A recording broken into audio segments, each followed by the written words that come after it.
From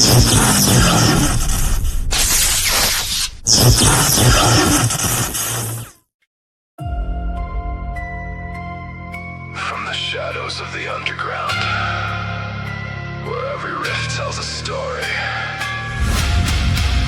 and every note leaves a scar.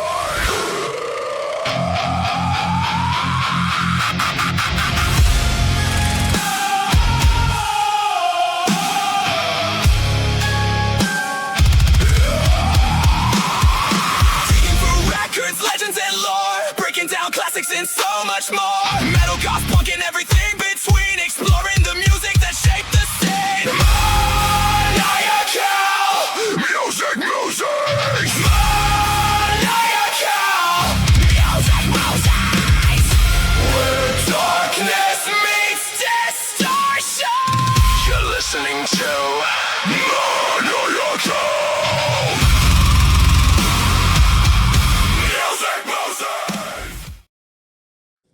Welcome back, everybody, to another episode of Maniacal Music Musings.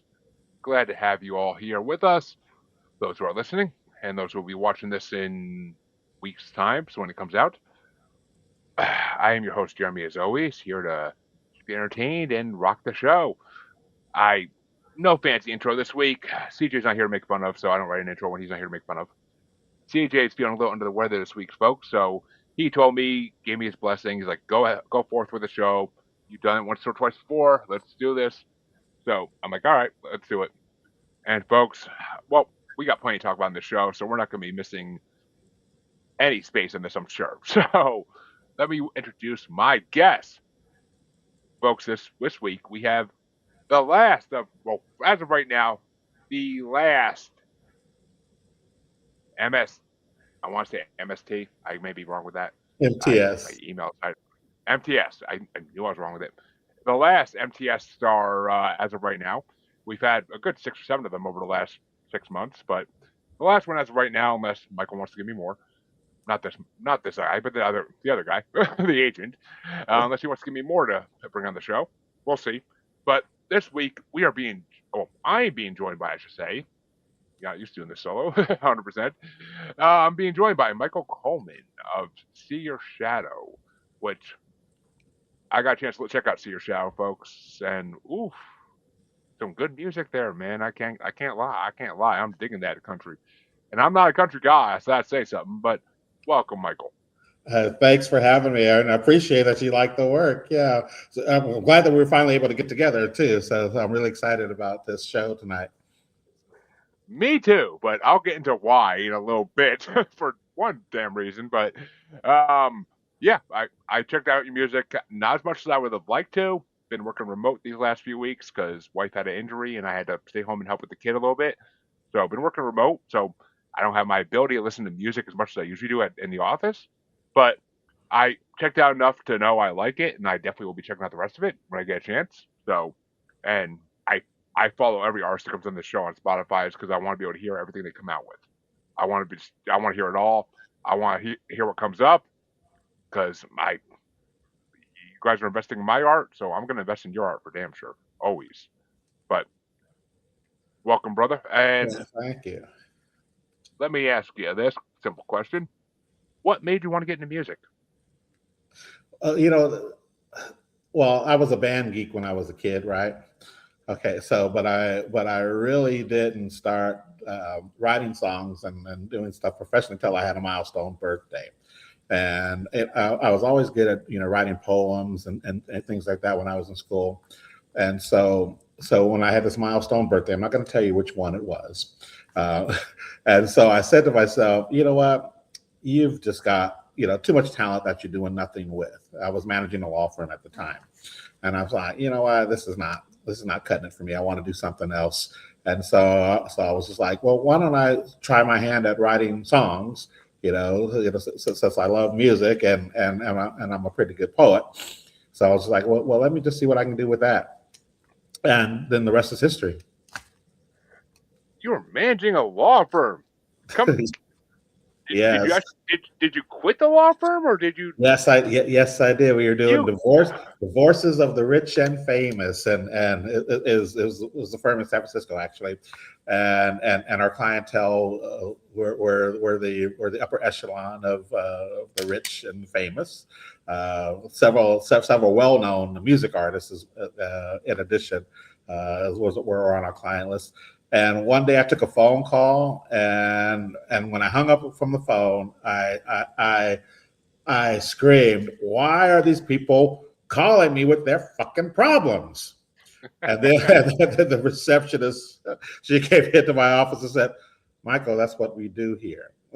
And I was like, "You know what? You're right." Then it was time for me to do something else. I mean, giving up all that I'm sure you were making a pretty penny at that point. So, I mean, I was doing pretty good, and I was young. Like I said, I mean, it was the milestone birthday, and so I had the job for a few years, and then I hit this milestone, and then I was like, you know what? Now it's time for me to do something different. if I know you don't want to say it, but if I had to guess, I would guess your 30th birthday, but that's me. Yes, it was the 30th birthday. Yes. Oh shit, I got it right. Oh my god. There we go. Yeah, I see. I started. Oh man, I mean, I started podcasting when I was 34. So I mean, it was no milestone. I got invited to do something on a podcast. I got invited to be part of a podcast, and I started a podcast with somebody, and I just ran with it. And 4 years later, here we are. I felt that podcast and me are no longer talking, and we don't fucking go there. But I have two shows of my own. I have two shows of my own and another show I co-host. So I mean, I 4 years later, it's exactly like it's just I didn't quit my job because I couldn't afford. That's for damn sure. But I got three kids to raise, so I couldn't afford to quit my job. But I keep going on the side. The art's a side project, but it's got all my heart behind it, and I push forward three 300 plus episodes of one show, 100 plus episodes of the show. So there you go. I mean, it's just it is what it is. It's See, and you're loving what you're doing, obviously. I wish my wife loved what I do as much as I do, but that's a whole nother story, and that's not something I talk about in this on any podcast. But it's well known though. She's not a fan of what I do, but I had to follow my heart, and once I started podcasting, it was like a drug. I couldn't get enough of it. Like I love getting my voice out there. I love being heard, and I love being able to bring entertainment to people. And fans have pretty much spoken and said, "We like what you do, so let's go." So it's not a bad thing, but That's good. That's good. I mean, we recently released our latest record another Saturday, right? And before we did that record, I said a few years ago when we did our last record, whatever on the rocks, I said I'm not doing another song. I'm not writing another song. I bought a bar and I started focusing on that. And then I was like, you know what? I miss bringing things to life, bringing the art to life. And so then that's when I decided to to revisit some of my older work, and that's why we did the latest record. But you cannot escape, I think, what your purpose is and what your passion is. I mean, you can try to shelve it all you want, or you can try to look the other way you want. I mean, but when something truly is your purpose and your passion, you're gonna walk in it one way or the other. exactly. I agree 100%. And I mean, my other show that has 300 plus episodes is a paranormal podcast, and I've had psychics, mediums, clairvoyants, all those and more titles on the show, and so many of them have said like you're doing exactly what you were meant to do with these podcasts. You are doing exactly what destiny wants you to do. And I'm a huge believer in fate. I'm a huge believer in destiny. So I I gotta take that with like a grin and a smile because it's just like, yeah, I feel that, and that's why I'm doing it because I'm not gonna stop. No, even my wife can't get me to stop as much as she wishes she could. Like it's not gonna stop. I love podcasting. I love getting my voice out there in the world, and it's not gonna stop. So, But you said you were a band geek when you were younger. I gotta ask, when you were younger, what would you say your top five like singers, artists, bands, whatever you want to call them are? Oh, jeez. You know what? There were so many because I'm, from the MTV generation, right? So I would have to say when I was young, I was kind of a metalhead a little bit when I was in, and I was into new wave a lot. I would say up there would probably be Culture Club was one of my favorite bands. Fuck yeah. I would say Bon Jovi was one of my favorite bands All right. from that time period. Let's see here. I like Bon Jovi's hits. I'll say that. I like Bon Jovi's hits. I never have heard everything he does, and I don't ever intend to. But I like his hits. I was a Duran fan as well. Yeah, I loved it. I was really into new wave and rock and roll and I was, I joke about this all the time when I host this game show at the bar, and these songs come on. I'm just like, yeah, I was the only black kid in my neighborhood, playing this hard rock song, this hard rock music, and I actually had my hair down past my shoulders. Because I wanted to be like one of the guys I would see in the hair band. So I actually had my hair down past my shoulders when I was in high school. Trust me, I get Duran. I like most of their stuff. I don't like Wild Boys. That's a song I can't fucking stand. But I mean, a lot of their other stuff is freaking amazing. Why can't I think of any of their other songs? But yeah, a lot of their stuff is amazing. Just Wild Boys, I can't stand. But yeah, from the first album was really good. Girls on Film, Planet Earth. I really love The Fix too. The Fix was one of my favorite bands as well. So really, my taste. And I just recently started going through my old tape collection because I have an audio tape collection that I started when I was in high school, is when I started going over some of the stuff. And it really has really every type of music in it because I just love all different types and genres. Exactly. I agree. I mean, it's oh yeah. I mean, The Fix alone, Saved by Zero, and One Thing Leads to Another are two of the greatest songs I've written. Yeah. See, I'm a Red Skies at Night. Red Skies is one of my favorites. I love that. See, I have not heard that one. They're on my list. I have a list on Spotify that's 50 plus artists long of bands I want to listen to, like the full discography of, and they're on that list. We do specials on this show where we do brackets on weekends, and like we just did an 80s new wave bracket, we just did an 80s alternative bracket, and The Fix was on both of those. So I grew to be a fan of them because of those two songs, and I want to listen to the rest of their songs. Like I want to listen to the rest of them because I like them from what I heard. I like them from what I heard. I always knew One Thing Leads to Another. Who doesn't know that song? Yeah. But I never knew Saved by Zero, and that's an amazing song. So yeah, it really is. It really is good. Yeah. I'm like, Red all Skies. right. Shout out Red Skies because that's one of my favorites by them. When I actually get to them, which could be a year, could be 2 years, who the hell knows? But when I actually get to them, I will keep an eye out for that song so I can freaking be like, all right, Michael told me to listen to this song. I'm gonna listen to it. But all right, you got two more. I'm dying to hear who the last two are. Let's see. I don't know if you would say it was a band, but I was really, really into John Cougar. Yeah, I love John Cougar. Some John Cougar Mellencamp? Yeah. He's classic. Yeah. He's got some classics, so I ain't gonna deny that. Like, yeah. I never got into him fully, but I mean, some of his songs are freaking amazing. So I mean, I ain't gonna lie.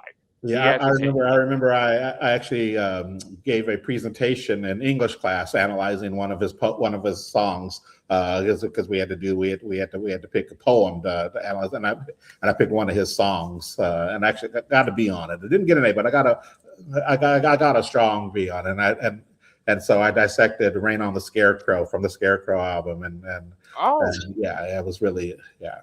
I, So, Reyna's okay. Maybe I do. I give him a full discography listen. I never thought I did, but maybe I do.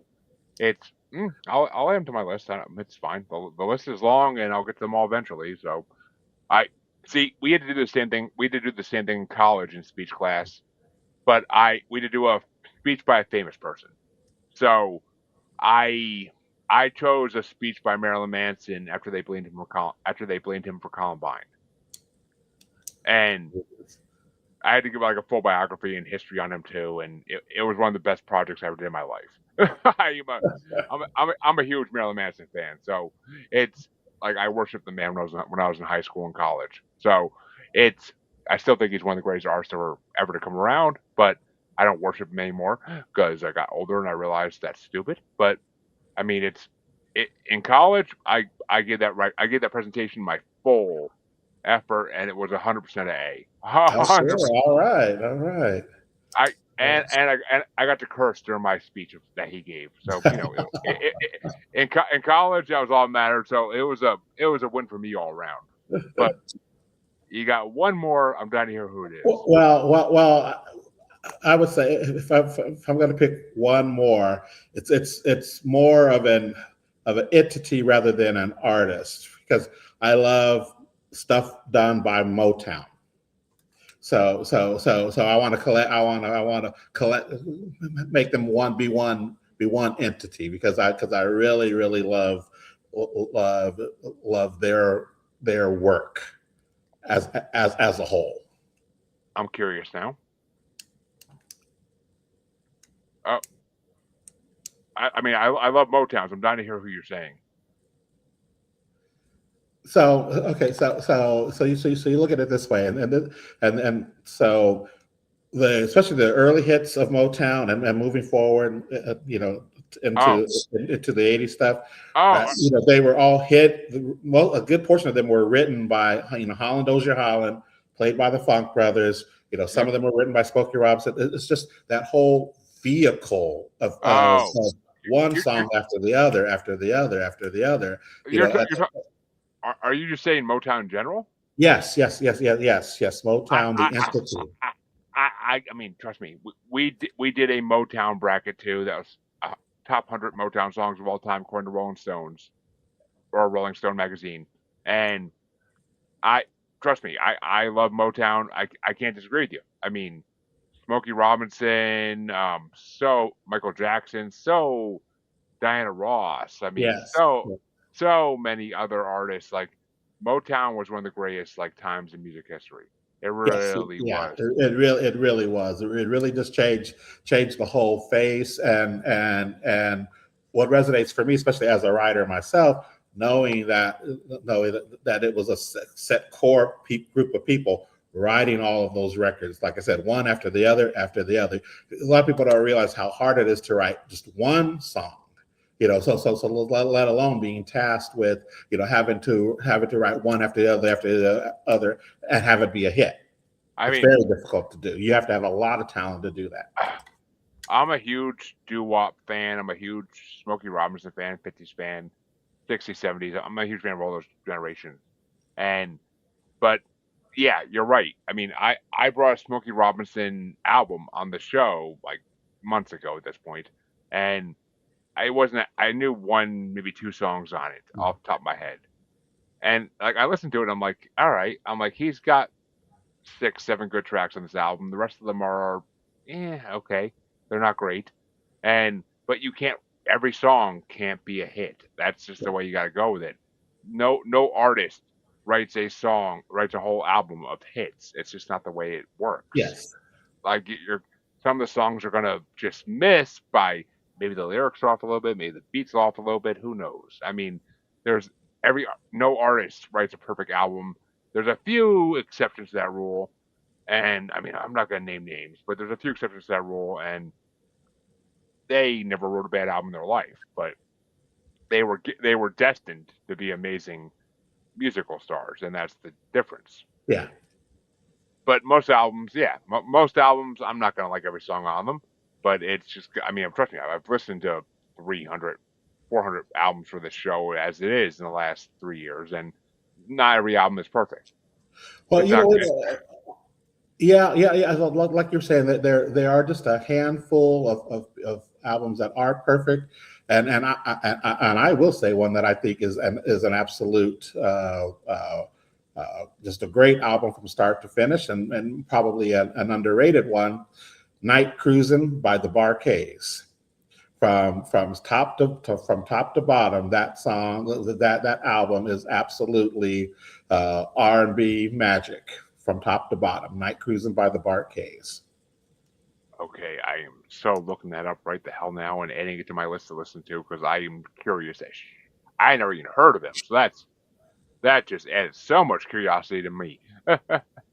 Oh, Night Cruise by the Bar-Kays. Yep, I got it, and it is 100% added to my library on Spotify because I want to hear this album now. It's R&B is not my top genre by any freaking means, but I do respect good R&B when I hear it. So I will listen to that album, and I'll definitely let you know what I think of it because it's ooh, you, if you tell me an album that's perfect from start to finish and I never heard of it, that's something I gotta go listen to because it's like, okay, somebody's telling me this, I gotta hear it now and judge it myself. But I mean, I I can't. I mean, off the top of my head, I can't even think of an album that's perfect from start to finish. I mean, some newer artists like Falling in Reverse and I mean maybe some Manson albums in my head are perfect from start to finish, but I off top other I mean well actually okay I can think of a lot of albums I love, but they're not bands that most people have heard of. They're not genres most people listen to. So if I say them, people are gonna be like, "What are you talking about?" But it's there's a lot of albums I would listen to from start to finish without a problem. But especially in the symphonic metal scene, there's a lot of albums I would listen to like that. But none of them are perfect. They're just really good albums from start to Yeah. finish. I wouldn't say they're perfect, but they're good enough. I can listen to them start to finish without complaining. So, but okay, you just give me an album to listen to. I fucking love it. But all right, let's jump into it. What album did you want to bring on the show tonight, and why this one? That's what's got me. It's had me curious for 2 weeks almost. Like, why this one? Well, I chose Jesus Christ Superstar, the original Broadway recording. The Jesus Christ Superstar is as the album I wanted to talk about on the show. Because as I read as the assignment was conveyed to me, and how I interpret it was for me to pick something that had very deep meaning to me, that had an influence on me, that influenced the art that I create as well. And so I picked this particular album because I can remember that it was the first album that I knew every song, that I knew the lyrics to every song on. I could sing this whole soundtrack, and I remember as a kid, that was the first one that I knew, that every piece of material on this record. It was it was a record that always brought me joy whenever it was played in the house. My grandmother used to play it. She was the one that introduced me to it, and it was just I just thought it was such a great piece of work. The way the orchestration in it, the music, the vocals in it. I just thought it was just a fantastic piece of work. I really didn't connect the dots in terms of the religious component of it.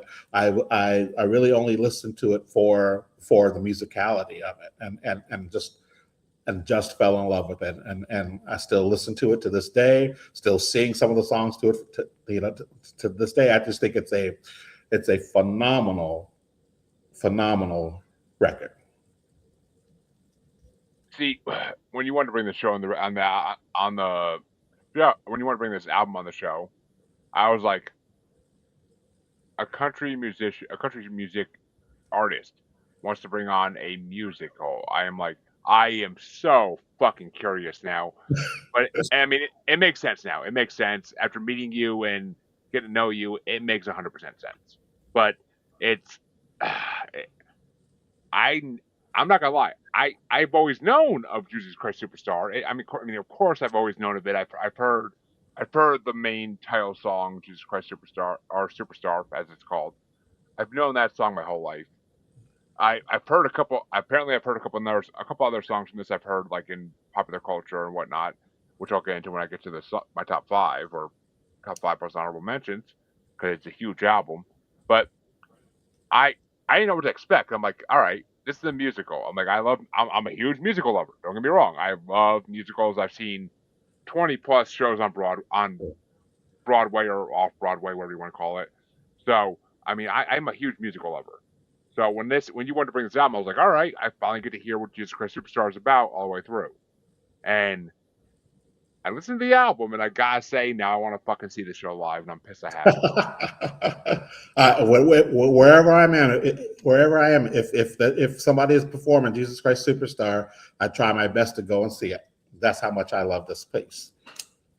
I mean, I've heard some of the songs, like I said, in popular culture, so I was blown away by the whole thing. I mean, it's like an hour and a half long, easy, and I listened to the whole thing, and I'm like, oh my god, this is just gold. I'm like, most of these songs are incredible, and I didn't realize how many metal rock stars are performing on the original soundtrack.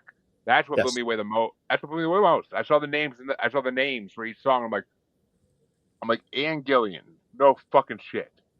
I'm like freaking who else? What Ian Gillian? I just had it up to a second ago. Paul But Anderson is on there. I'm Murray Head is on there. Yvonne Elliman is on that soundtrack. Murray Murray Head. That's. I mean, Andrew Lloyd Webber. I already know everything he touches is gold. But Murray Head. I saw that name in the first song. I'm like, are you kidding me? I'm like, Mr. One Night in Bangkok is on this. Oh my god! Like I love One Night in Bangkok is one of my favorite '80s songs. One of my favorite one of my favorite new wave songs. So to see him on this, Brian Keith. I mean, Yvonne Elliman. I mean, I know her name. I knew her name before this. So I mean, just the names of all the stars on this album blew me away. I was like, oh my god. I'm like, I never realized that all these people were in the original soundtrack. And my co-host CJ at the time, I'm like, dude, I never knew that all these big names were on this. He's like they just did an updated version like 10 years ago with a lot more names than that. And I'm like, are you But it still didn't measure up. The original is the best. And I'm happy I heard the original first. I really am. So I mean, I love this album. Now I want to go see it on Broadway. I want to go see. I mean, I'm in Boston, so I don't have Broadway, but I want to go see it off Broadway if if they're ever doing it in Boston or like a big. I mean, I really don't do like small town theater. I can't. I don't have the time with 3 kids to really do that crap. I wish, but if they ever do it in like Boston, I might have to bring my kids and just be like, all right, we're gonna sit here and watch this for an hour and a half, and you're gonna deal with it. Like, do it. However you gotta comprehend it. We're gonna deal with it because I mean, it's just an amazing, amazing soundtrack, and I want to see it done live. I really want to see it done live now, and I was blown away by it. But here's the fun part. What would be your top 5 tracks off this album? Okay, I'm glad you asked. So, in preparation for this, I listened to it again with that in mind that I would have to pick, 5 of the tracks. And number 1 for me is "I Don't Know How to Love Him." That was my number 1 pick, and I chose that one first because Yvonne Elliman's delivery on that is just really, really phenomenal, I think.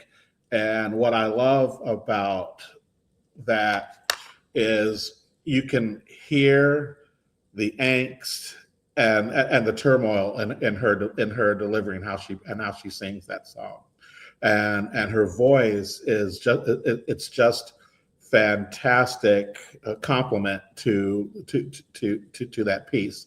And I've heard other singers do that song. I think in the revival that your partner was talking about, I think it was Ariana Grande. I think no, it wasn't Oh, Ariana. It wasn't Ariana uh, Grande. It was somebody along those lines. that see that would ruin it for me. That would if someone modern did it instead of Yvonne, that would ruin it for me. Honestly. Yeah. It wasn't Ariana Grande, but it was somebody similar to her. And the name is escaping me right now. And it just didn't hit. But the piece is a great piece. That particular song is a great piece, and it has to do with how Yvonne delivers it.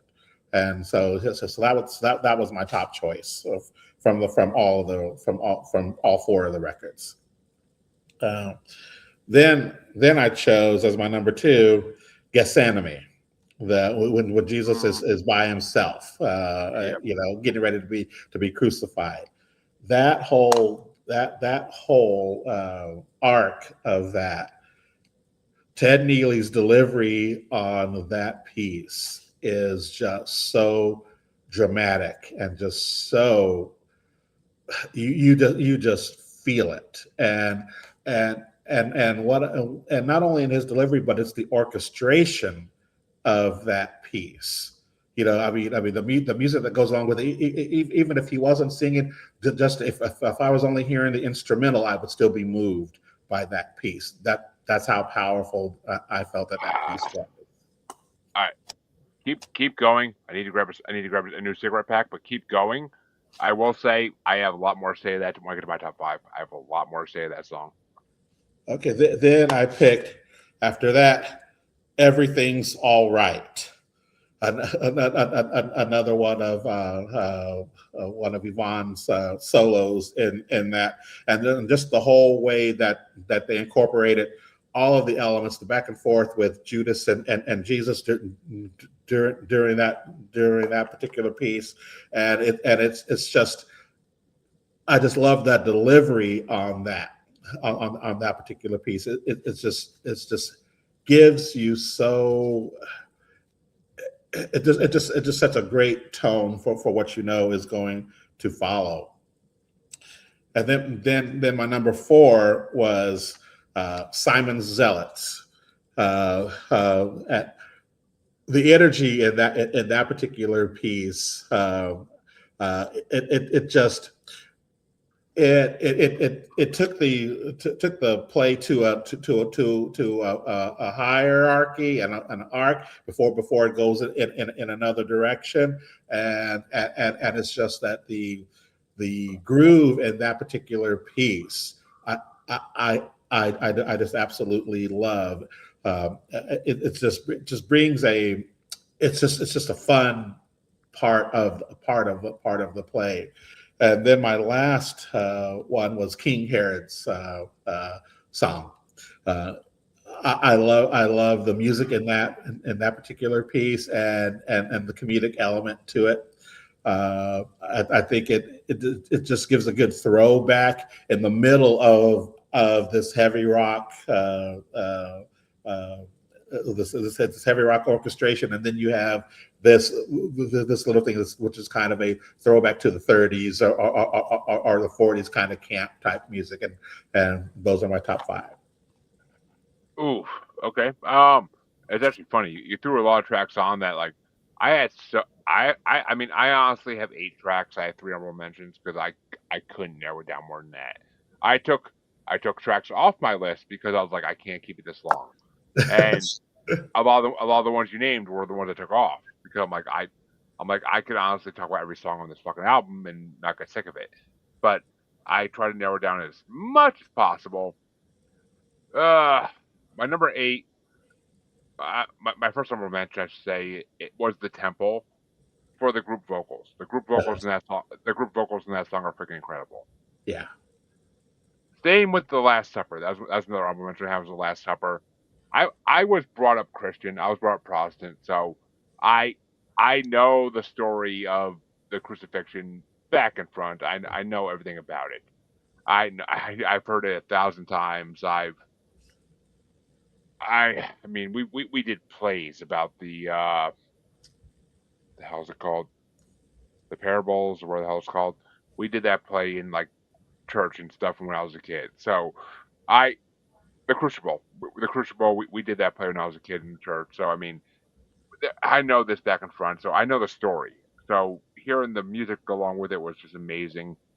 My last honorable mention was King Herod's song "Try It and See." I fucking love those lines, and I kind of feel like King Herod's song would be is my attitude to this day. Like I feel like that song represents me 100%.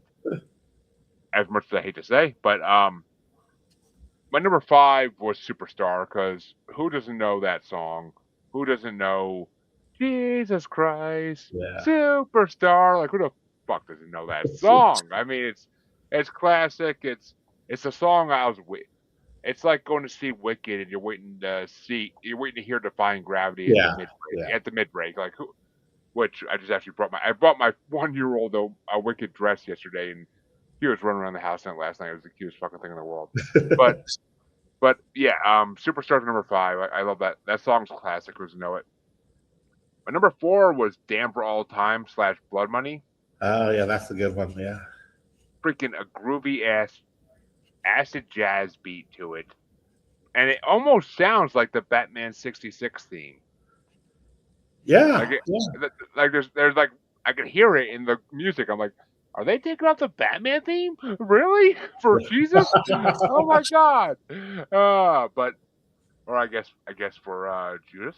But really, but my number three was Judas' Death because I mean, that song I feel like the music in that nails that moment perfectly. Yeah. And it's just amazing.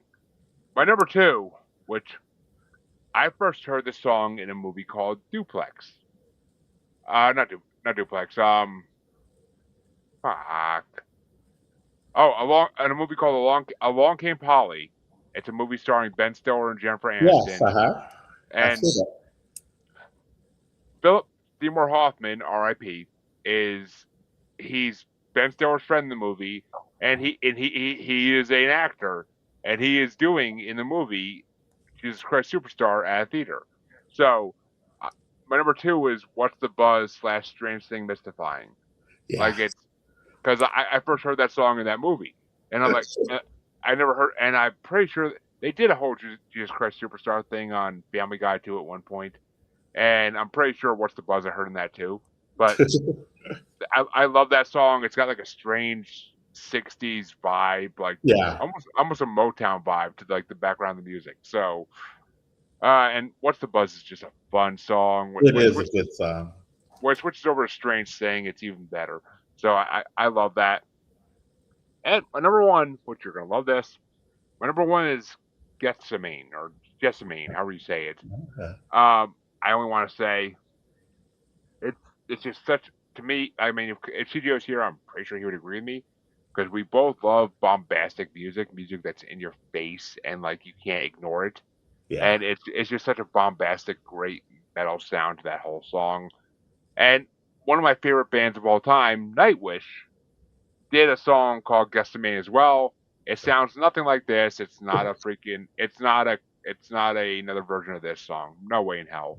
I thought it would be at first when I saw the name, but I was wrong. It's not. It's not a remake of this song, but Gethsemane has such a freaking amazing instrumental background to it that I could Yeah. not help but put it by number one. Like this song is just fucking incredible. Oh my Yeah. god. So, yeah, I mean, I was blown away.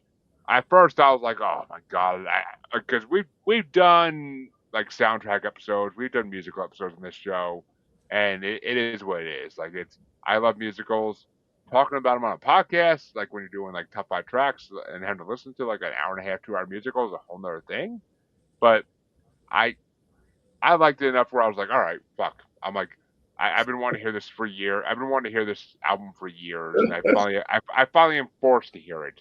So I thank you because I finally got to hear this full album in full, and I am blown away by how amazing and how metal it was. I never realized it was a metal freaking like play or a rock play. Yeah. I thought it was more of like a religious thing, less of like a metal music type thing. But I mean, it's both, but it's more of a metal thing than a religious thing in my mind because I feel like hardcore Christians, hardcore Catholics, like probably looked down on this music when it first came out. Oh, I'm Like when sure. Oh, they had to. They had to have. I mean, but it's such it's just such a great body of work. it, re- Yeah. I mean, if I'm not mistaken, and correct me if I am, was this the musical that made Andrew Lloyd Webber who he is? Yes. Okay, I thought so. I wasn't 100% sure. I grew up watching The Nanny, so I've heard Maxwell Sheffield cursing Andrew Lloyd Webber 1,000 times on that show. So I mean, I had a feeling this was the show that really made him because of the time it came out. Like, and he was on it. He was in it. So or running it. So I feel like it was the show that made him. And okay, I'm right. So that's cool because he put out some of the best musicals ever after this. Yes. So Andrew Lloyd Webber is a freaking musical god. We anybody who's into musicals knows that name, knows who he is. I mean, he brought us Cats, as weird and as funky as Cats fucking is. Yeah. I mean, I like Cats. Don't get me wrong, I like Cats. But I mean, the movie that came out in 2019 was garbage. But I like Cats. Like it's just the way it is. Yeah, I he really has like an Cats. impressive body of work. He really does. I mean, it's just one of the greatest talents of of the 20th century or 21st century, whatever it is. Uh, But yeah, I mean, he's just 21st, phenomenal. yeah. I mean, he also did Family Opera and made it what it is today. So I mean, I can't hate the man ever. Um, I I appreciate everything he's done, and he's made the musical world what it is today. I'm not gonna lie. I'm Yeah. really not gonna lie. He's done everything, and all respect to him. As much as Maxwell Sheffield hates him because he couldn't beat him, I I love him. And it's actually funny. I literally just started watching The Nanny again from the beginning on Hulu like a week ago because I saw it was on Hulu finally. I was like, oh, for months now I've been meaning to watch it, and I finally started it again. And I was like, I remember why I loved this show when I was a kid. Well, besides Fran Drescher's outfit choices, which that's why I loved it. That's why I loved it as a teenager. I'm not gonna lie, but all right, folks, it's time to get into the album I want to bring to the show. See, you you wanted to bring Jesus Christ Superstar, and I was like, fuck. I'm like, I really don't know another musical to bring at this point. I almost brought the Wicked soundtrack. I was like, I almost went musical versus musical, but I'm like, I don't want to listen to that. Like, I don't want to listen to the full music Wicked soundtrack again with the movies just coming out. Like, it's just it's too pop. It's too new. So I was like, you know what? I'm gonna bring something that I think fits into this category because Jesus Christ Superstar is basically like, in my mind, almost an apocalyptic event that happens in the world. It changed the world forever. So I'm like, you know what? I just got into this band. I really just got into this band like a month ago. This is the last album theirs I heard in full. They have like one more after I haven't got to yet. So I'm like, let's listen. I'm like, I'm gonna bring this band and hopefully the guest likes it. I'm like, I'm sure CJ, I'm sure loves this band, and I don't doubt that for a second. But Uh, I brought Final Days by Orden Ogan. If I'm saying that correctly, I honestly don't know if I am. But Orden Ogan is they're a metal band. I mean, they're a symphonic metal band, maybe, but they're a metal band if nothing else. And they do basically concept albums about like events or albums about certain topics. And I'm like, you know what? This their album Final Days to me is like an apocalyptic end album, which to me is almost the same as Jesus Christ Superstar because it was the end of a time. It was the end of a period. And I mean, we literally classified our timeline by BC and AD before mhm. Christ after death. So we literally classified our world, our knowledge of this world around this one event, which is what Jesus Christ Superstar is all about. So I'm like, it's the end of days. It's the final days, as far as they knew back then. So I brought this album kind of like a theme to it. I didn't wasn't a musical match at all. I know that, but I wanted to bring it with a theme, and I kind of went with that theme, and I think I nailed it in my opinion.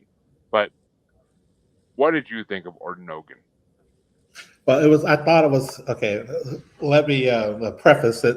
Preface what I'm about to say with this. Um, I thought it was. I found it funny the album choices, uh, and I think if I wasn't a metalhead myself, I probably would have had issue with it because people think that people of color don't like hard rock music, and so I found a little bit of humor of that when I first started when I first went to the link for the track. But actually, I actually did like this record. Uh, and and yeah, I really like this record. I never heard of the band either, so it was a whole brand new experience for me, and I was able to pick 5 tracks that I really liked from the record, and I thought as a complete body of work, I thought it was really good. I listened to like 6 of their albums, and out of all their albums, this one really blew me away. And it touches on a lot of. It came out during COVID, kind of.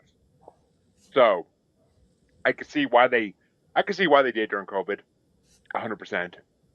Because to a lot of people, that pandemic was the final days. It was basically almost an apocalypse. It was basically almost like, oh, here's gonna be when we start going up to heaven. The chosen ones are gonna go up to heaven because this is the end of days.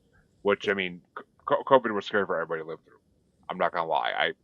I mean, it was honestly one of the greatest times of my life because I got to fucking play video games for 8 months and get paid for it. So it was one of the greatest times of my life. But and it was when I was still living at home and being a man who got to live at home and go see his girlfriend and her kids every other weekend. So it worked for me, but it was also scary times because I mean, at first it was scary as shit, and then Yeah, once you realize once you get it the first time, you're just like, oh, it's a bad cold. Okay, okay, good to know. Um, once you get the first time, like I've had it like 7 or 8 times at least. So it's it's not scary anymore, and it stopped being scary after you have it the first time. For most of us, I mean, for those who pass from it, my deepest sorrow and gratitude to you yeah. for I was for lucky. I was lucky never to get it during that time. So we knocked oh, on. Yeah. So yeah. between 2020 and 2023 4, I've had 7 or 8 times. So I worked in the when I finally got a job again because I got laid off my job during COVID, and when I finally got another job, I was working in retail. I was working in retail merchandising. And I was working in public stores, so I caught it plenty of times because I was around the public all the time. But yeah, I mean, this album just blew me away compared to a lot of their other albums are more medieval or more like themed. They're more medieval themed albums. So this album was like their first like real modern album, and their last album that came out in 24, 25, somewhere around there, is kind of around the same theme, a little bit different, but around the same theme. So, but this album just blew me away, and I'm like, you know what? We're gonna. I already said it. We're gonna talk about Jesus Christ Superstar. We're gonna talk about this. I told my co-host, I'm like, he's like, that's what you're bringing. I'm like, I could have been a dick and I could have brought Andy Christ Superstar by Marilyn Manson. Like I could have done like a complete like parody of Jesus Christ Superstar and done Andy Christ Superstar, but I'm like, no, I'm like, I didn't want to do that just in case the guest ends up being hardcore Christian or something and I get really fucked up. But yeah, I mean, it is what it is. I chose this album and I'm honestly not disappointed by it at all. Um, I only had one honorable mention for this album, which I limited myself because I could have brought the whole album and ranked it, but I limited myself a lot. My honorable mention is "It Is Over," which I think is the last track, if I'm not mistaken, but I could be wrong. But the way they say "mother" and "father" reminds me of '80s bands in that song, like Ozzy and Danzig. Like the way they enunciated really reminded me of that. And, oh, it is the final song. Okay, I put that in my notes. It It is is. the final song. And I just thought it was a great ending to the album with amazing guitar throughout the track. I mean, the guitar in every freaking song is amazing, but this song, the guitar blew me away, and just the way they say like "mother" remind me of Danzig, like "tell your children not to walk this way." But my number 5 was Black Hole. I thought that was a really really fun song.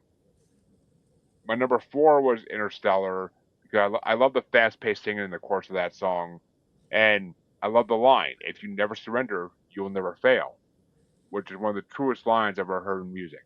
So, because you can't fail unless you actually give up on something.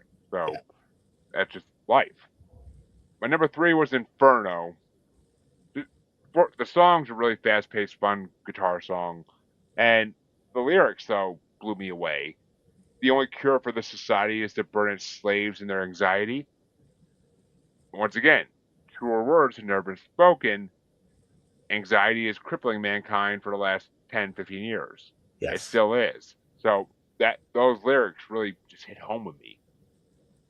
I don't have anxiety like that. I never did. I I know people who do. Yes. And Me too. like it's just like I look at them and I'm just like, why? I'm like, why are you living still? Like honestly, why are you still here? Because you're just crippling yourself with this. But it ain't my battle. It ain't my battle. So I just give up and let be friends with them regardless. But my number 2 is Alone in the Dark because it is one of the most amazing metal ballads I've heard in a long time. And actually, I'll get to that in a second. But my number 1, because in this day and age, a song like "In the Dawn of the AI" is hits home so fucking hard. AI is scary. It is basically Terminator coming true. But at the same time, I use it on a daily basis for my job to help me write emails. So it's it's a good thing and a bad thing at the same time. I can't deny that. So I in the Dawn of the AI to me is just perfect. I know another podcaster that I'm in New England Podcasters Group with NEPG with Lou Bortone, and he has a podcast about how to use AI like and use it to your advantage. So I sent this whole album to him. I'm like, dude, Uh, this album. I'm like, this album reminds me of you. He hasn't responded. He hasn't responded, but I'm hoping he checked it out because he was on the show a while back, and he's a metalhead, so he'll like it. But in the Dawn of the AI is to me just so realistic. It's scary. It's basically Terminator coming true. yeah. But and my co-host, even though he's not here, I was going to give him shit about this. He just did a symphonic metal not symphonic, not fully symphonic. He did a symphonic metal concept album, kind of punk too, called Neon Exodus that he just put out. He made it. He made it with AI, which is the funny part. He makes all his music with AI, but he made it with AI, and a lot of the themes in his album remind me of songs from this album. So when I was listening to this album, like I'm hearing fucking Neon Exodus in a lot of these songs, and this album came out first. So I was dying to hear if he actually knew of Orden Ogan really before that, and if he kind of like leaned on like a lot of the stuff they did. But he's not here to ask, so I ain't gonna sit here and speculate. But there's a lot of similarities between Neon Exodus and Final Days by Orden Ogan. There's a lot of similarities because his whole album is about like a man escaping Earth as it burns and just and explodes, and getting lost in space, and basically trying to survive. So it's kind of similar themes, but what can I say? I love this album, but I'm dying to hear what your top 5 are. Okay, and I'll go because I think when we did JC Superstar, I went from one to 5. So I'm going to go in reverse order this time. So my number 5 was "It Is Over." I really just love that piece. I thought, and like you, I thought it was a great way to wrap up the album. I mean, I think it just tied everything together, and it was just a very very solid piece. Then after that, it was The Absolution of the Final Days is number 4 for me. Good Yeah, song. Good yeah, song. yeah. It was, yeah. I just love that piece. I mean, it was, it. I mean, every piece on this album is strong, but what resonates is that because what I did when you listen to the whole piece, when you listen to the album as a whole, it's very cohesive. Yeah. And so that's what I appreciated about it. And it was one of these records that I could just put on and fall into. So yeah, so I love that piece. So number 3 for me was Inferno. It was just fun. It's just yeah. I actually had to roll that back a couple of times and listen to it. Right? A couple of times. It was just that much fun to listen to. I mean, yeah. I didn't put it on my list, but Inferno and then Let the Fire Rain right after it was just kind of like a perfect pairing of 2 songs together. Like I was just like, oh my, like with Inferno when like the chorus of like burn baby burn, like it was just like, oh my god, you fucking nailed it. Like it was just perfect. Yeah, Like yeah, yeah, yeah, yeah. No, I love it. And then my number 2 was In the Dawn of the AI. Uh, uh, I actually, what I liked about that was not only was the song poignant, but it was actually a good melody as well because I found myself singing the melody after I had listened to the piece. So that's how you know when the melody hits you. mhm. And so that was number 2. But what I picked as my number 1 track was track number 1, uh, Heart of the Android. Ah, It's I really tried hard not to put. I really had to fight not to put that on my list too. It's a fucking not. There's not a bad song on this album. I mean, there really isn't. I could have ranked this whole fucking album, but I just was like I was trying to restrain myself as best as possible because I have a bad habit of albums I pick like ranking the whole album. So for years now, I've been like trying to restrain myself from doing that, and I got good at it. So I was able to narrow it down to 6, but that fucking uh, the Heart of the Android is a fucking good. yeah, yeah, It's a good opening. yeah, yeah, and that's why I put that as my number 1 because especially this being a band that I never heard of before, and when I started playing the album, that song hit me right out of the gate, and it just set up the tone and set everything up for that was to follow. I mean, whoever did the arrangement of putting everything together in the order knew what the hell they were doing. I Oh, mean, they because did.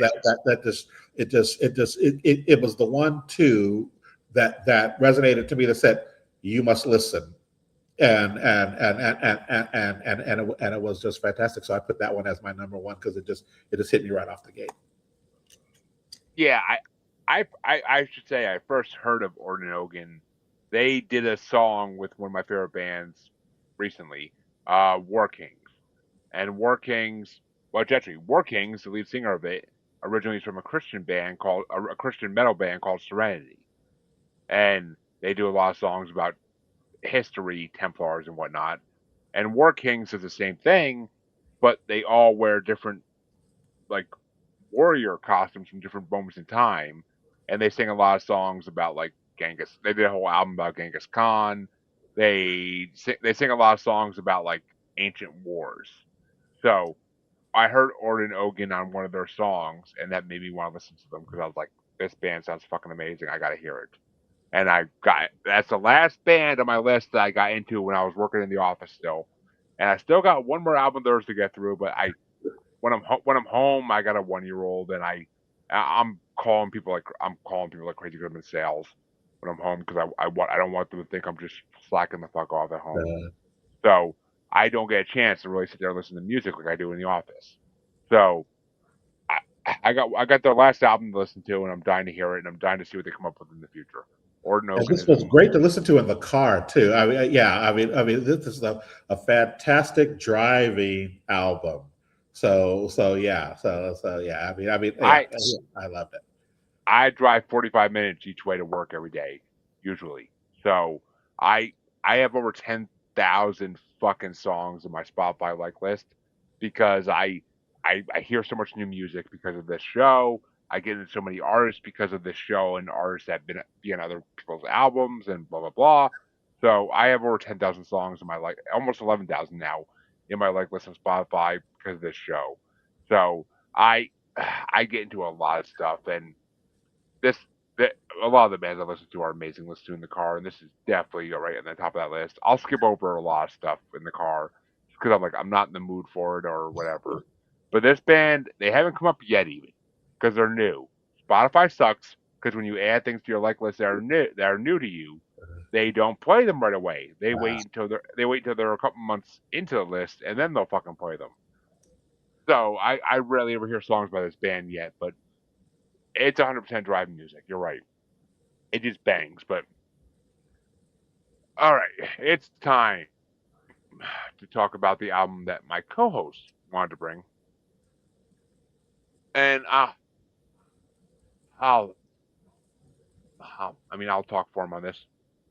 He wasn't bring it. True. He's like, I don't care with Jesus Christ Superstar, and I was like, dude, do what you feel like is right. And we have a Excel sheet that has all the albums that have ever been brought on this show. So because we don't duplicate albums. We don't bring the same album more than once, except for two or three exceptions to that rule that I've broken my own rule with that because that's just the way it goes. But um, the album he wanted to bring, he looked at the list and he was like, "Are you fucking kidding me?" I'm like, "What?"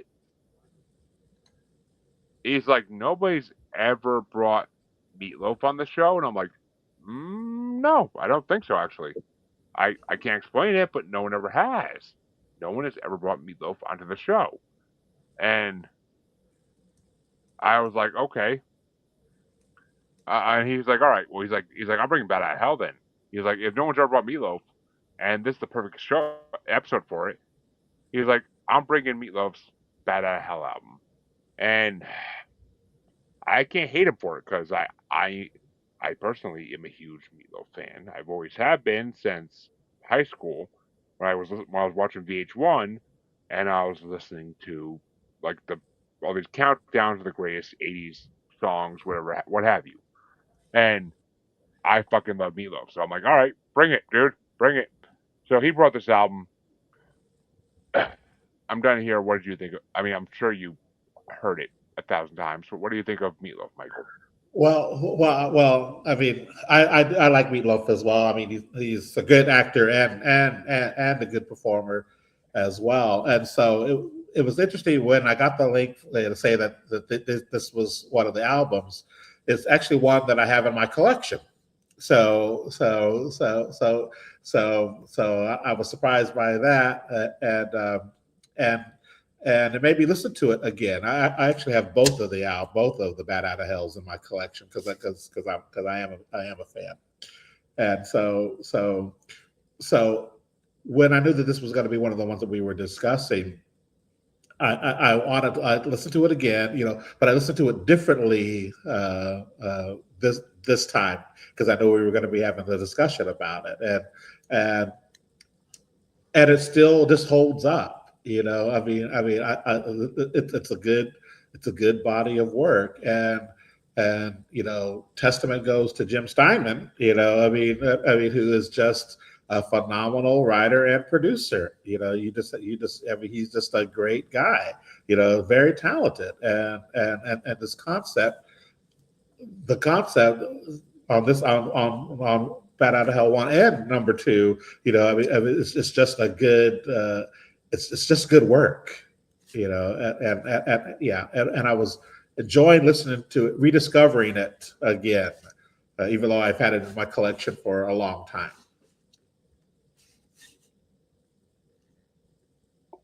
Yeah, it's one of those albums I actually never heard.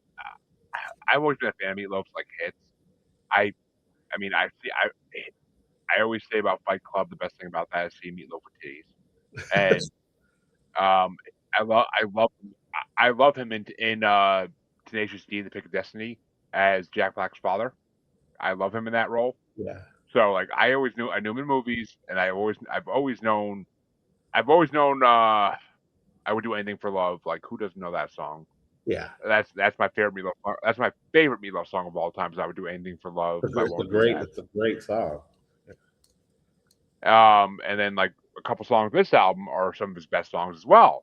So when CJ brought this album, I was like, oh shit. I'm like, I never have heard this album in full in my life. Like I've heard his hits. I never actually listened to any of his albums. So I was happy he brought Meatloaf because it's about time someone brought Meatloaf on the show. It's been 3 years. It's about time someone brought the fucking god of heart crushing music. And I mean, it's kind of ironic that Bonnie Tyler died yesterday. Yeah, And yeah. cause I know her and Meatloaf had a whole like rivalry, and that like I don't know, he wrote songs for her or something. I honestly don't know the full story, but The link was Jim Steinman because Jim Steinman was the one that wrote Total yeah, Eclipse of the Heart. And you could hear the influence from this album and Bat Out of Hell too. And I mean, he has a very his work has a very signature style and tone to it. And so yeah. that you're listening to his work because he has a certain style, and Which he's just phenomenal. which I could totally see and hear Meatloaf singing "Total Eclipse of the Heart" and rocking the fuck out of it. So Yeah. Oh yeah. I could totally hear that. But I mean, all right. So for Meatloaf, what were your top 5 songs off this album? I'm dying to hear this. All right. My top five were so number five, All Revved Up is number five. Yeah, that piece. I mean, I just it was just a good, strong piece. I mean, it's like every piece on this album is an experience, and then when you put the whole album together, it's even more of an experience. So it was really good. Like I said, rediscovering this album and listening to it with a different ear because each like I said, each piece is such a phenomenal piece of work, and then you put the whole thing together. So that was my number five, All Revved Up. Number four, you took the words right out of my mouth. For me, was number four. I think that piece has so many elements to it. And you think you're going it's going in one direction, and then it goes in another direction, and then comes back, and then comes back again. I mean, it's just so concrete with a concrete beginning, concrete middle, and a concrete end, and it just all works. It just all works together. Yep. Number three was Bat Out of Hell for me. Once again, I love songs that especially when the first song on the album that sets the tone and just gives you the 1-2 punch right out of the gate. And I think when I was listening to this, it just set the whole tone for everything that was going to follow. And it was kind of like a mini musical in and of itself. I believe the song is 8 minutes long or something like that, or it's pretty long. Every song on this fucking album is long. That's the one. That's the one complaint I got. Is because Meatloaf. That's why I never really been like a know every song he's done Meatloaf fan. Is every song he does is fucking so long. Definitely not modern, not radio ready or radio friendly. I should say for sure. No, But God, yeah, no. I mean, but that piece just sets the whole tone, and the highs and lows in it, and everything is just phenomenal in that. And then 2 out of 3 Ain't Bad is my number two.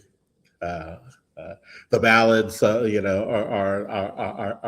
just really good on this, and it just has a element to it that just screams. What can I say?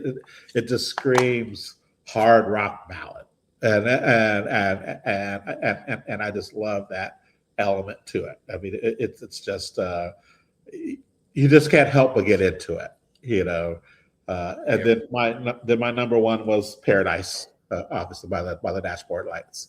Yeah, yeah, I mean, what can you say about that piece? I mean, it's just it's it's so it has such a definitive like some of these other pieces, definitive middle, beginning, and end, and then when you put all together with the duet, and then the cross melodies, and then the back and forth. I mean, everything. It's just a whole listening experience. That particular piece, and it's just and it's fun. See, the length of the songs of this album really just they turn me off in a way because I love a good long song. Nightwish, I mentioned earlier, one of my favorite bands, has a 21-minute song. That is one of the best songs. It's called "The Greatest Show on Earth." It's one of the best songs I ever heard in my fucking life. It's one of the only 21-minute songs you'll ever hear play in my car, and it's just one of the greatest songs ever. It's a lot of talking, like in the beginning and the end, and in the middle, but it's just one of the great. Like literally, it just goes through like history and plays all these different like sounds, all these different all these different sounds, all these different. Like, it goes through history. There's a spoken part at the end that's fucking beautiful. So I mean, it's amazing. I'll listen to it in my car any day of the fucking week.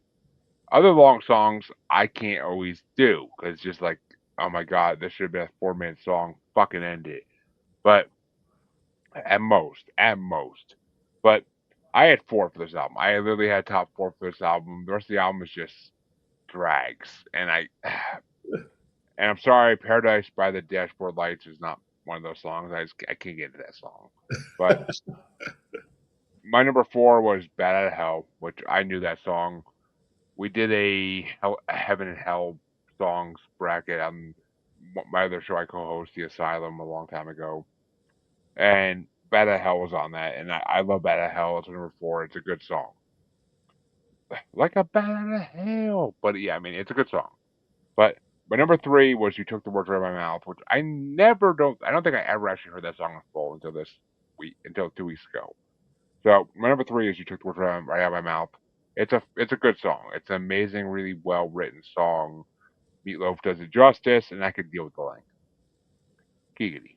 But my number two, which this was my discovery song on this album. I never heard this song, and it kind of blew me away.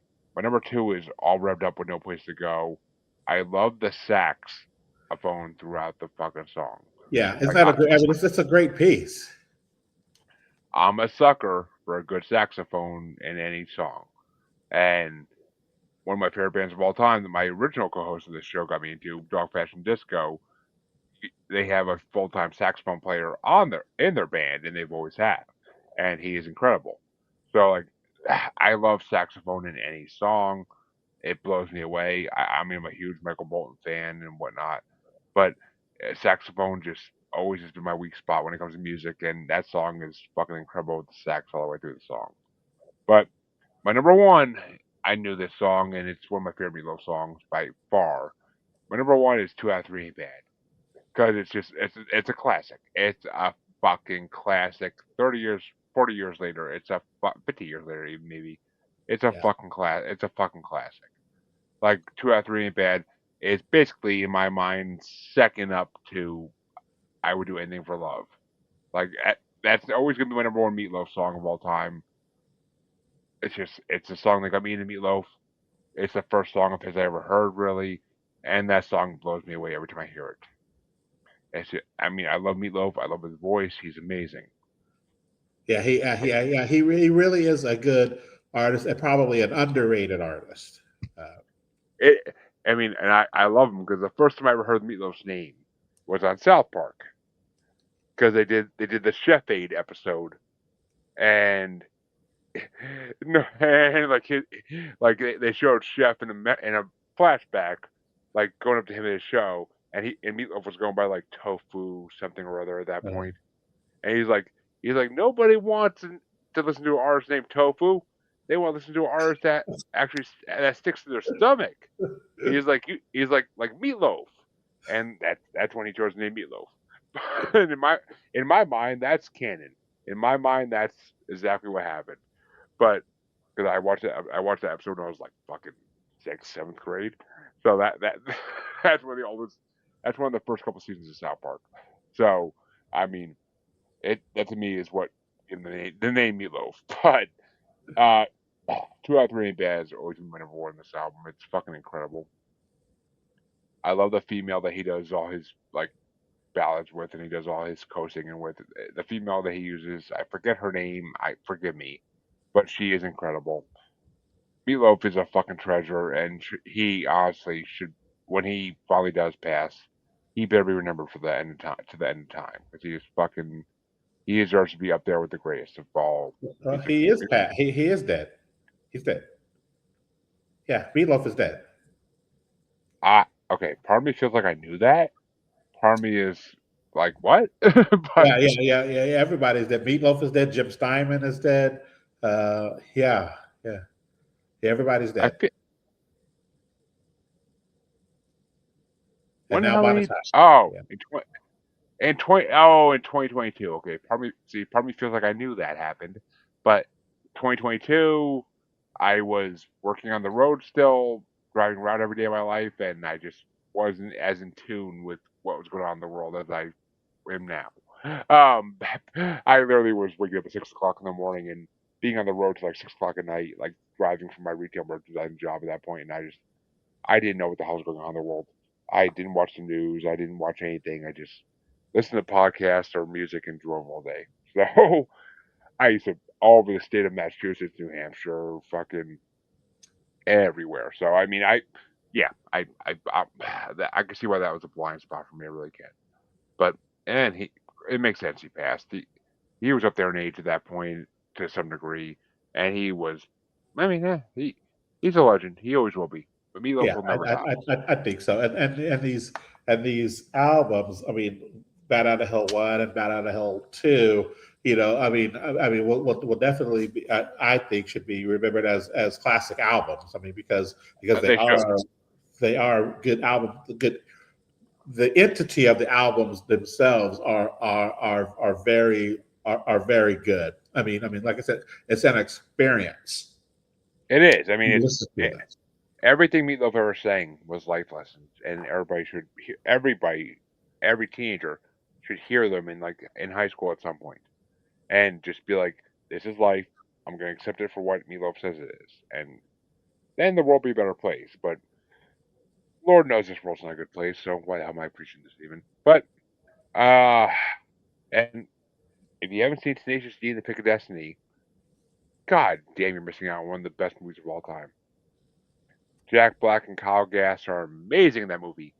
And you get Meatloaf and Ryan James Dio in the first fucking scene. Come on now, it's one of the best music movies of all time.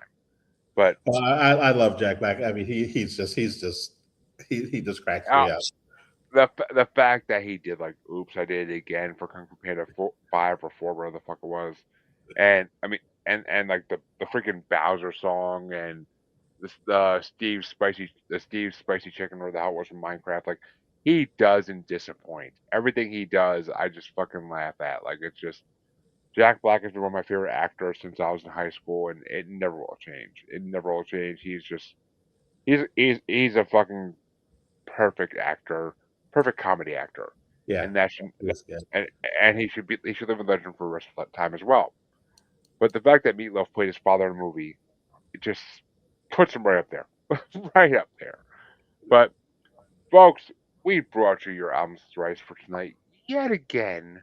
You're welcome, and come back next week. See what we're talking about. I honestly don't know what the hell the next episode is going to be because the next guest that we're supposed to have is not respond. Their PR agency is not responding, so we'll see. But I got to try to reach out some other ways tomorrow. But I want to thank Michael for coming on. 'Cause it's been a fun fucking show. I mean, even without a co-host, we went an hour and 20 minutes. That's longer than we go sometimes with 3 of us on here. So fuck. But Michael, where can they find you? Where can they find your music? Please publicize yourself to the fullest. Oh, sure, sure. Well, you can find me and my organization's music, See Your Shadow, on all the digital platforms. You can go to our flagship website, seeyourshadow.com, and check out the music there. Our preferred social media platform is Facebook, so you want to look for the logo, and I also prefer. Don't mind if people want to look me up personally on Facebook. You'll see me with the cowboy hat. Look, Michael Coleman, drop me a message, say that you saw me or heard me on the show, and you'll go ahead and get a click and come on into the family and keep abreast of everything that we're doing out here in Phoenix. And yeah, but you can find See Your Shadow on all of the digital platforms. And the latest record is called Another Saturday, and we are really excited. It's moving up on the indie charts. We're number 4 right now, so Ooh. so we're really excited about that. Well, shit. All right, there you go. Number 4. Fuck. I mean, that's on the indie charts. That's actually a big success. I mean, a lot of bands I listen to would be lucky to get that. Honestly, We're but going for a ninth number 1 with that one. So yeah, I mean, like I said, I'm not a country fan, folks, but and you all know this. I've hated on country enough over the last fucking 3 years for everybody to know this.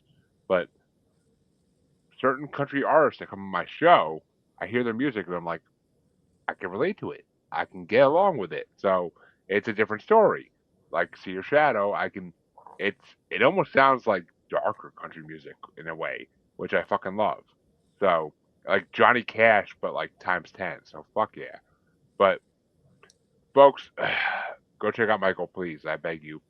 And for those who don't know, CJ's, I mean, by the time this episode drops, it'll be long past. But DJ's new album, Love Songs for the Mentally Impaired. It's a ska/punk album, and it's coming out tomorrow on all your streaming services. Just look up CJ Playing, Google CJ Playing the Music God. It's all there. This album is fucking incredible. I've heard half the tracks already because he sends me previews. And oh, songs like Who Invited the Narcissist, Got Jesus Loves You, but everybody else says you're an asshole. All all of these great songs. Go check it out, please. CJ's not here, so I'll pimp out for him. But go check out CJ Playing's new album. And if you haven't heard Neon Exodus yet, Jesus, it's a synth rock. That's what it is. A synth rock album that's fucking incredible. I'm a huge fan of what Korn did with Skrillex and all those other techno bands back in the day. So go check out Neon Exodus. It's Neon Exodus or Love Songs for Mentally Impaired. Both are incredible fucking albums. Go check them out, folks. And for your musers, Maniacal Music Musings can be found on Facebook as Squatchy Largefoot, on X and the Gram as that Juggalo Bastard, and of course, YouTube. The best place to find everything we do is YouTube. Every video we ever released, 3+ years running. Actually, maybe even 4+ years running at this point. I might be wrong on that. 4+ years running. It's all on YouTube. Every video. I'm not kidding. So go check it out, folks. Until then, have a good one, everybody, and we'll see who comes on next. I honestly don't know at this point. But we'll see who comes on next. Check out Michael, and have a good one, everybody.